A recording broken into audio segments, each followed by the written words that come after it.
Okay, guys, this is some debris right here. And some of this is plastic that was up past my greenhouse. I don't know what happened here. I mean, like, the wind was like 80, 90 miles an hour out here, registered at a couple different places. Literally, the water never gets this high. I can't even explain how the water is this high. It shouldn't be because it used to drain out when it got to the top of this bottom ditch right here. But I got so much water in here or something. Something's different. This ground is swelled up.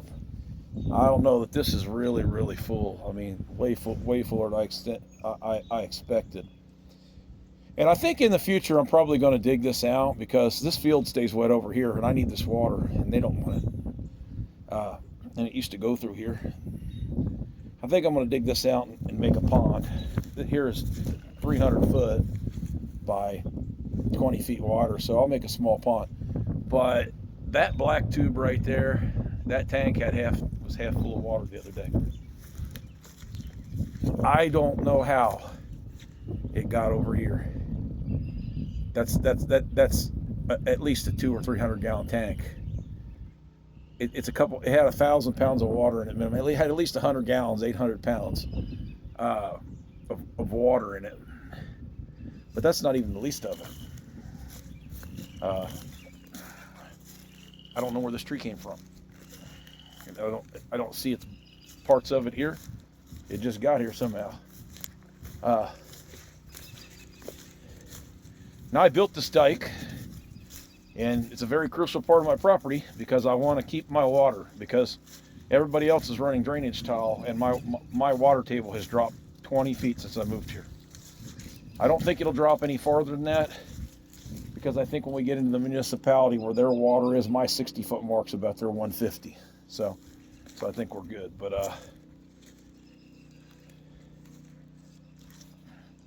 I really can't figure it out. There's a lot of water in here. There is at least 30 times 10, 300. There's probably 50,000 gallons of water in this ditch and that part back there.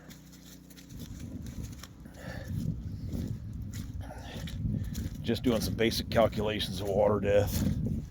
It's about 70 feet by about 30, then 210.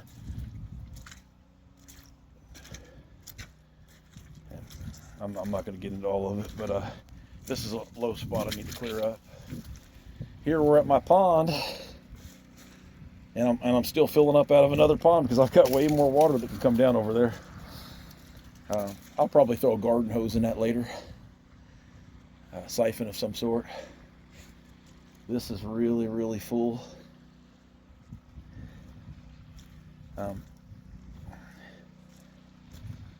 Got company coming this weekend. Working people. We're gonna maybe do a bonfire and try to burn some of this wood up. I'll come cut some of this tomorrow. If not, we'll do it up by the house. Got to give them a good time. They're down from Texas. And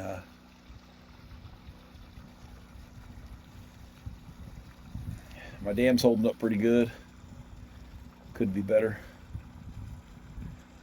I don't think I have any leaks here, but I can't tell you for sure that I don't, because I do have a lot of water pooling right here. But then again, I do think this is a low spot. When this is full and it's dry, this eventually dries out, and I need to bring some dirt over in here and level this out, smooth this area out, clear the rest of these trees, because I'm going to use this as alternative garden space at some point or something. I don't know. But like I said, we don't have much to go here. A couple more inches. When I moved here, these trees right here were at the water line. They were all leaning over, and this pond was like a foot deep. This pond is a quarter acre to a foot deep. It's about 25,000, well, about 65,000 gallons in this top foot of water right here, 70,000. And I'm getting ready to put in another 40,000 today. And I don't know if I even want to give up there. I got some logging to do next week. I got some of this stuff to burn. This is a big tree that was in there. If anybody wanted a big piece of log for a project, they could come get this. It's real freaking heavy. You'll need a big chainsaw. Slab that off. I'm definitely going to burn this pile this weekend. It's just in my way. I need to clean it up. I've got to get this material out of here. I do believe I'm going to cut this pond out right here. I'm going to rent some equipment. I'm going to dig a 14-foot deep pit here.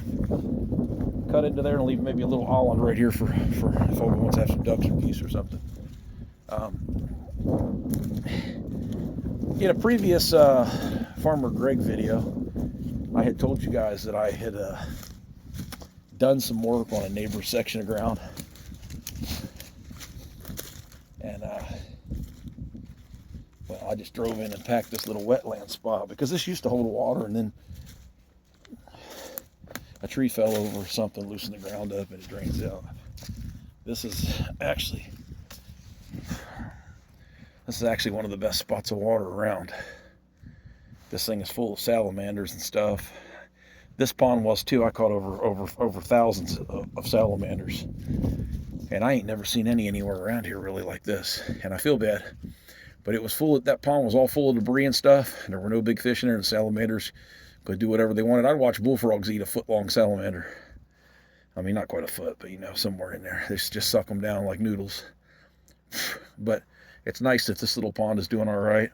I'm not going to say if it's got artificially sealed or not, because that may be illegal, but it is a pond again. And what I got here is I got a little bit of a low spot that comes off of this field, and I've lowered it so if this floods, if it floods, it's going to go in here. And so at some point, I just don't see any reason why my pond shouldn't go all the way over here. And there may be another option here too I hadn't really thought of.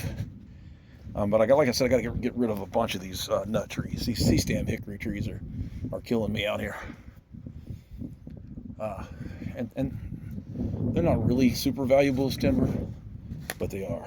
I mean, each one of these I cut down will be more than $100. That one right there, more than $100. That one right there is going to be about 125, 150, not counting if I cut the firewood out of it. And there's just too many of them back here. But I got a lot of drainage up here, but it doesn't go the way I want it to go. So I dug this little kind of drainage crap. It kind of works. It is set on a laser and it's pretty level. But as you can see, it floods over and gets over here. And this is as big as this pond can really go. I don't want to go any higher because I'm really higher than the rest of the property. I'm like, to explain it to you, this project wasn't well thought out. In the beginning, I was just going to take a bobcat for a day and scoop some debris out of here and have a 4-foot deep pond. Problem is, my friend Jeff cut a tree down for me, and it fell in there, and it put a branch in the ground, like at least 10 feet down. And I had to get down in there to dig that tree out. So I was already at like 6 foot. It's deceptive, though. But as you can see, this spot that I'm on is about 1.5 foot higher, 2 foot higher than the pond, and it's about 3-4 foot higher than my other pond back there, which I'm going to zoom into. And I built that pond for wildlife, and I've got another pond in the back that is just set up for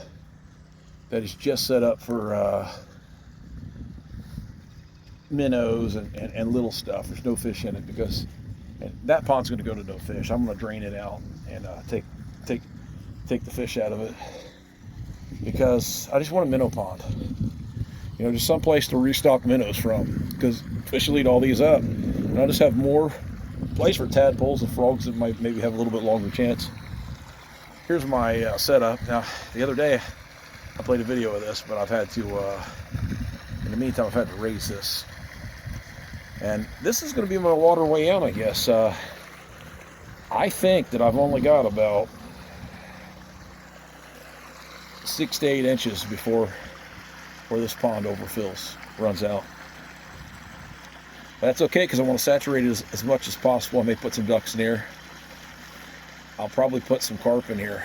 It's muddy right now. It's usually pretty clear. But this muddy water will infiltrate in there. It's got clay in it. and it'll help seal it up a little more. I don't know that it isn't sealed up, but I do know that I have put water in it that I think was higher than a certain amount. But because I had to use a brick as a guide, it may have sunk in the mud a little bit. But like I said, we're sitting here at a quarter acre. An acre foot, one full acre, 4 quarters. An acre foot is like 230,000 gallons. I think it's 330,000 gallons. It's 45,320 times 8. So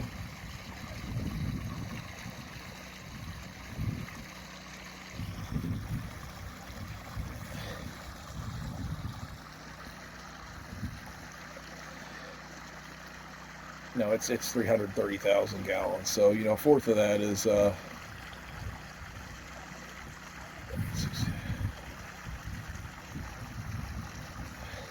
about actually 82,000 gallons in this last foot.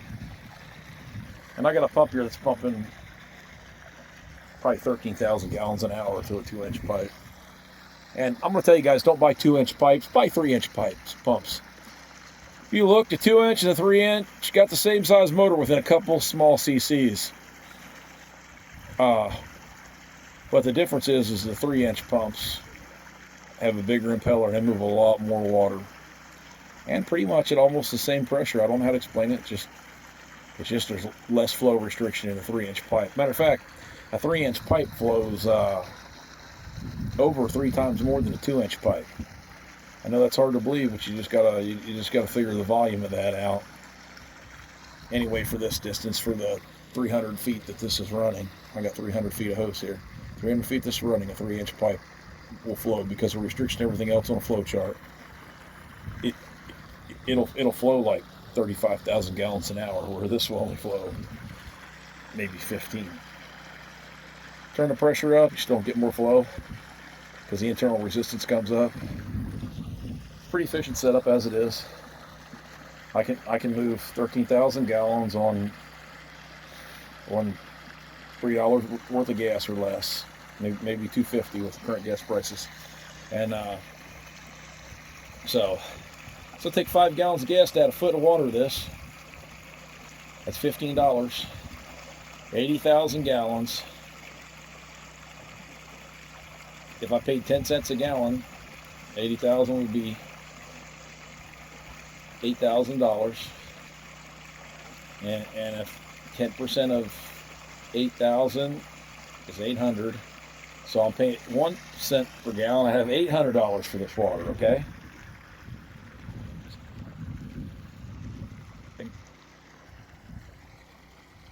I'm going to have 0.01 cent per gallon.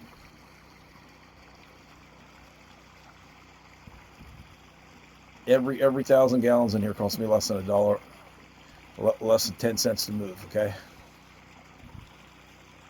My water company local charges $8 to $10 a 1,000 gallons. Plus you get like a $25 monthly fee, which really moves that gallons up to about 10 or 12 in the low amount. What's ironic is you go to California and get water cheaper than you can here. You can buy it in mass millions of gallons. You can buy an acre foot of water out there for $600. I got 2 acre foot in here. So even if I spent $1,200 on the pump, gas, and everything, I got it, and I own the equipment. I own 2 pumps. I spent $350 plus $100 in hose. $450. Maybe I spent $50 in gas this year filling this up. Part of it filled up by the rain. Next rain, it will fill up. Every inch of rain I get out here will be 1/12. Well, every inch of rain I get out here will probably be double this watershed, so it'd be about 2 inches. So 1/10 minimum of 80,000. So I get 8,000 gallons for every inch of rain, and we get about 16 to 24 inches over the summer here. So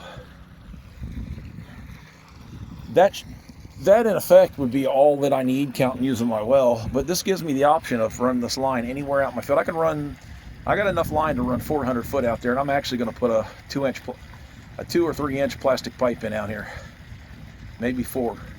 I just got to look. I found a good deal on some 4 that slips together. It's got a seal in it. It's the best pipe. It can kind of expand, decrease a little bit, and if you get a problem, it's easy to fix. It's got no glued couplings. And I'll run it way up there. I can run it up to the greenhouse anywhere I want. And I found a 2 horsepower solar pump out here that will run about an hour at low pressure and about 30 minutes on a battery. That's $100. So I need 4 of them for the voltage I need. But what I'm saying is I could have solar panels, and if I have a little spot of sun, I would have that backup power. And I get a good amount of solar here. 1,000 watts of solar panels I can get used for about $250 around here. So I want to put me a pretty good sized solar array back here. And I'm going to put it halfway between here and that greenhouse. That way I can power my inflation blower and stuff off that. I don't know if I'll run that DC. I've got a transformer system I built a couple years ago that jacks my DC, jacks it up real high, like the 200 volts, so I can send quite a bit up that way on a small wire. I don't want to put a big wire in and all that stuff. I don't want any big infrastructure. I don't know. I could put a small solar panel and get a solar powered inflation blower too. I'm working on that. I've got some parts from a kit. I see it work in practice, but I can't keep my plastic inflated down here. So with an AC inflator, so I don't know how DC inflator is actually going to work for me. But I guess it does. The Amish use it, and it appears to work. I know it's a lot of information, guys, but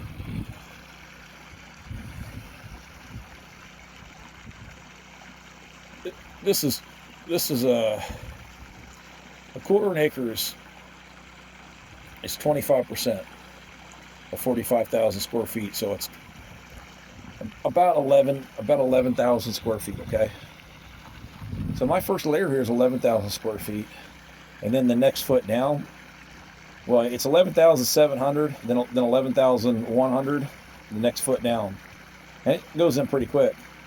But even the smallest area in here in the bottom, and we're not going to count more than 6 feet because the bottom goes to about 8 or 9, then comes back up. So we got 6 feet. We got 6 quarter acres minimum. So we have at least an acre foot of water. That's 4.5. So there's 500,000 gallons here. I could run 1,000 gallons out of this a day for 500 days and not be out of water. Plus my replenish rate's bigger than that. I have a well that does probably 15 gallons per minute. Sometimes it hiccups and it doesn't. Sometimes it doesn't. Sometimes it can't keep up with that flow. So I have to find, maybe it's 12, maybe it's 15 when the water table's up. It's never less than 12 though. 12 and it stays, the water level doesn't move in it. 15, it starts to drop. It takes about 4 hours of constant run, and then my well drops from about 40 foot down to about 70. And it's still got 25 feet of water in it, but I can hear the water dropping, and that's not good because it's probably pulling sediment or impurities. So there's a lot to do here. At least 10 trees to remove here. Where that big tree was is right there. I may just dig around that and make that an island temporarily. It'll eventually rot down. I want to have an island though. I want to have some fowl out here. I know coyotes could probably swim over and bother them, but they just typically can't catch them in the water. If they're swimming around in here, they just can't get them. They can't catch a duck unless it pounce on them. I will, I think, take out about, I think I'm going to get an excavator in here and dig out about 6 feet all the way around this pond and about 20 feet that way. This is a good amount of water right here. But I'm also going to add 4 fish cages that got 250 fish in each one. 2 cages of tilapia, 2 cages of catfish. And they'll float in there and have aerators under them running off my solar stack. Like I said, I'm going to maximize my solar energy. I'm just going to use it when I got it. And how that's going to work is I'm going to have my aerator pumped to a small compressor part of the day. And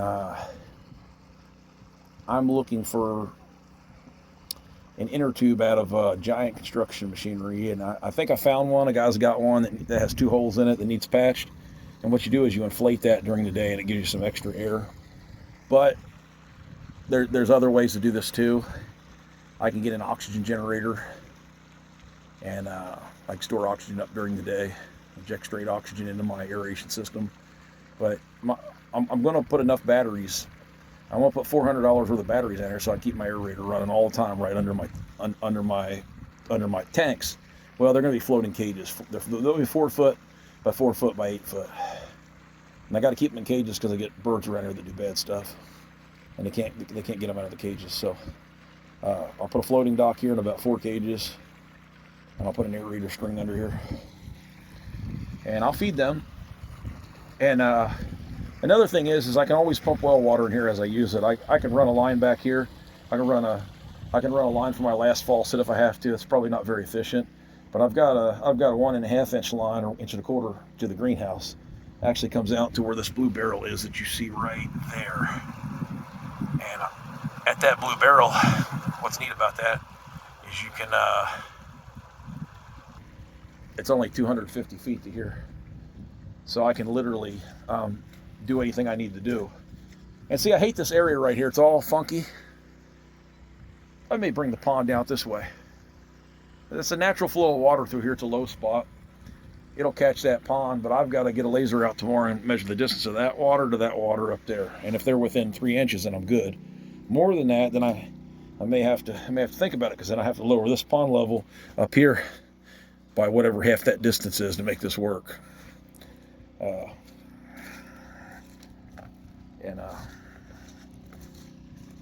I can fill this pond up 3 times. Now, this water wasn't flowing when I came down. And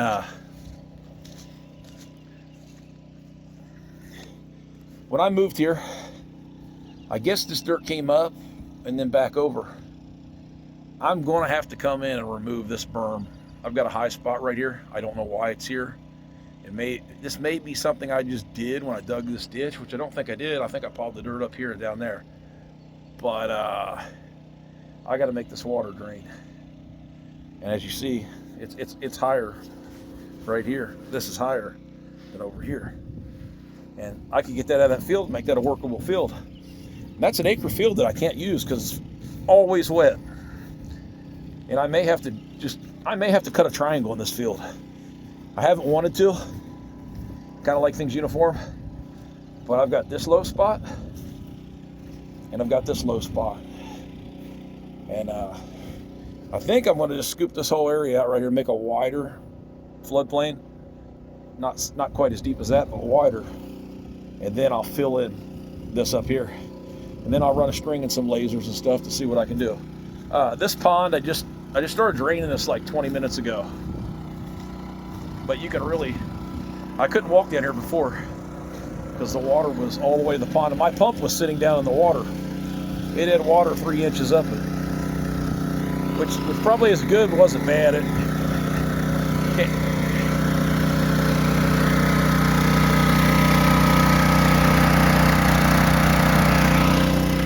Now, to give you an answer, when I came up here, before I started making this video, I was, and I had to cut this because my water was all going out to this other farmer's property. And it was causing erosion, which isn't my fault, but I thought I'd help him out. I've got to double this pond. This pond's only about 5 foot deep max. I would say 3 foot average. I'm gonna come in. I'm gonna rent me a loader and dig this out. I'm gonna dig it back to those walnut trees right there. Maybe close to that fence line. I'm gonna dig that pile of dirt out, and I'm going that way 20 feet. I'm going out this way 30 feet, 20 or 30. Now I'm gonna build a big shallow area on this side because I don't want to dig too much out. Just scallop this out. This holds about, this is 40 feet by about 20. It's 800, almost 1,000 square feet, somewhere in there. 1,000 square feet, when it's full, and it's real full, like it's not even supposed to have water up in here. That was the edge. So it's 1,000 times 8 gallons per 1,000. So it's 8, 16, 24, 32. I estimate totally, with this other water flowing up here and everything, I estimate this has 45,000 gallons in it. It's going to take that 45,000 to finish filling that pond up 6 inches. I did all this. It's not perfect. The only reason there's water over there is because this flooded like a foot deep the other night. And most people aren't going to like this. But I really get a lot of small frogs and stuff that just like the swampy area down here. When the NRCS office comes down, I have to remove this. I have to drain this. If I drain this, because if I don't, then the U.S. government says it's a natural wetland. And then they screw with you. They take your grants away, and they charge you, and they label your property stupid. This country is fucked up, let me tell you that. I built it. I built it to my benefit. I offer it here to the wildlife, but I've got to keep and maintain it because some asshole thinks that they can tell me what it originally was. They don't know what it was. I'd say it was all swamp down there. There's my bat tree. That tree's full of bats. I know the bats fly in there, and the honeybees don't go in there. They don't like it. So I'm pretty sure it's full of bats and some other stuff. When I bought this place, guys, and all these old boats piled up. People don't get old boats. You're never going to fix them. You're never going to make them seaworthy. You'll get them all done. Something will be rotten. The fiberglass will be bad. Let them go. So it costs me good money to haul that off. But this whole area is good to... this whole area that I'm in right here is probably going to be a pond at some point. Because I got a high spot there. I got a high spot down there. And yeah, I think I'm just going to dig this all out because I'm not using it. I don't want to hurt that big tree. I'm trying to probe where the roots are, and I think that I can get out to here and be okay. If I cut a little bit of roots in here, it'll be okay. But if you disturb an oak tree, run heavy equipment right screw it. And I may run back in here, horseshoe it into this other pond back here. I absolutely have a tree I got to cut over here. I don't know what it is. I think it's a poplar tree. Oh, it's an oak tree. I got a guy that wants this for pallet wood, and I need a few hundred feet for my trailer. I'd rather use that cherry, but I don't know if cherry holds up. So if anybody knows if cherry holds up, I got a trailer frame that I need to do. To be honest, I'd like to use this cedar tree right here, but my Olga, she really likes these type of trees, and so I'm resisting doing something like that because I want her to be happy. Oh my God, guys, I haven't, shoot, I have not been out here. I've never seen this full. This is my little pond. And I honestly forgot what I set out to do here when I built this. I haven't seen water over on that side because we had a drought last year. So that square over there in the far corner, usually you can walk across there. Now, this is a healthy small pond. I don't know how this pond does it. It's just this black water, this type of soil this crap's in. I just can't explain it to you, but this pond makes fish. I threw 6-inch bass in here, and they were 14, 15 inches long this year. I caught 2 big monster bass out of here. Plus, I caught a dozen bluegills out of here. The guy was supposed to come out and cut that for a heart. I left an island out there for Olga. Not a good island, though, because he didn't finish. He's supposed to dig it out enough a coyote can't jump it, which they can jump a good 7 feet. If they're hungry, maybe more. I really don't know what to tell you. I only got about 10 acres of woods back here. I know that sounds like a lot to some of you guys. Got more of those hickory trees that got to come down. I'll probably be logging out here next week. I got to pay some bills. Can't make much on it, but I can cut $400 worth a day, and that's $400 I don't have. And get cash money and lie to Uncle Sam about it. Definitely not going to tell Sam. Sam doesn't get any of it. Hey, since all you Trump haters out there hate Trump, you don't want him getting my money, right? Yeah, so no, we're not gonna tell nobody about it. We're not even gonna tell Doge.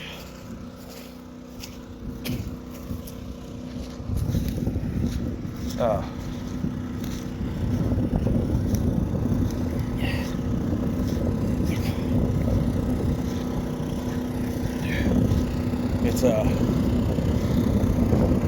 I can double this pond in 5 hours. I can make it look pretty in 10. I can rent a piece of machinery for 8. I have a Bobcat too. I built it, but I wore it out already. Plus I flipped it over, and I threw it up in the air about 15 feet, flipped upside down, and I'll tell you, I think I'm scared of it a little bit. But I can rent an excavator for $500 a day, counting hauling it, you know, fuel and stuff. And that would be nice if I could dig that front little pond out, about 6 feet deep. Just scoop it. It's got good soil in there. That's a topsoil trap off this field behind me. Oh, let me tell you guys more about this berm up here. This first berm. We'll go back over that real quick. It does a couple things. Number one, I sealed this dam when I made it. I cut it with a 3-bottom plow.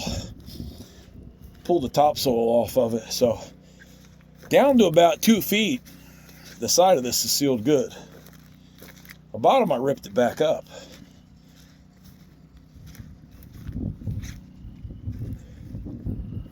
I got a stupid pit bull out here somewhere. I thought he was charging me. I heard a piece of plastic. But the bottom of this down here was all this water is going to go in the ground. See, I built a dam here. It's in here, and I'm going to put some fruit trees and stuff over here, and I'll always have water for them. There's a piece of my truck. When this does in fact get too full, then it starts leaking across this field. And I do believe that I've got my dam down there on the other end has froze. I think I figured out what happened, why my water level is so high. My dam is frozen, lifted up, because my overflow down there is about 3 foot tall. Now I'm going to take you out here and show you. I'm leaving this. This is a mixture of, this is winter rye or winter wheat, one or the other. I can't remember now. I'm gonna leave this, and it's gonna turn white. I mean, I'm gonna let it grow, and I'm gonna knock it down, and I'm gonna do something really weird here this year. I'm gonna do 2 sections. One where I use it as a living mulch, and the other one where I take a manure spreader and I'm gonna cover the stuff in manure, and then a layer of dirt, and I'm gonna let it break down without grinding it up to where it all gets in the air. I want to see if I can build my soil structure. When I roll down, I'll kill it off and roll it down. That part will get covered in manure, and then I'm gonna layer clay out of this field out here, and then I'll layer topsoil that I'm going back there for digging these ponds. And this soil over here is not real great. It's not bad. Right now, so you can't tell it's light, but I've got a bunch of topsoil that I harvested out of the woods building this. This is the only damage I got to this big greenhouse. 70 freaking mile-an-hour winds, 80. Guys, this is a Zimmerman greenhouse. This thing is a monster truck, okay? Now, it took a beating. It pulled a lot of my plastic off. I've got to do a lot of stuff to the back of this now.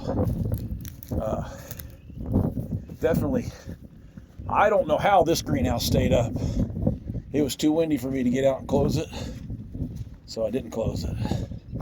And this was open. And it torqued it a little bit. I haven't told anybody about this yet, but even my girlfriend hasn't noticed. But I lost 2 bows here. 2 of my greenhouse bows got crushed. I mean, this wind was brutal, okay? And I got lucky. I don't know what happened here, okay? I have no freaking clue. But what I do know is that other greenhouse didn't do that. And it might have been this was open. That might have made it happen a little easier. I'm going to have to jack that back up. And I'm going to drill 2 holes in that. And I'm going to fill that I'm gonna put a fiberglass rod down each hole in that pipe after I bend it back in, and I'll fill it up with a little bit of foam and then epoxy resin. I took a good beating down here. I got my tilapia tank warmed up too. I got a heater in there. I'm getting ready to put tilapia in there. By the way, that's almost 300 gallons of water over there, and that 300 gallons is 2,400 pounds. That's 2,400 BTUs for every degree of water temperature we drop down. Because a gallon of water is 8 pounds, so 8 times 30, 8 times 300. That's equivalent. Each degree that drops down bleeds off into this greenhouse tonight is the same as running a 750 watt electric heater, because a BTU is the amount to heat one water 1 degree, and so 750 watts, 1,000 watts is 3,414 BTUs.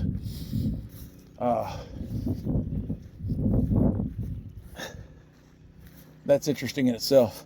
1,000 watts is 3,414 BTUs, and so to get my 2,400, I just took off about 30%. This little greenhouse right here,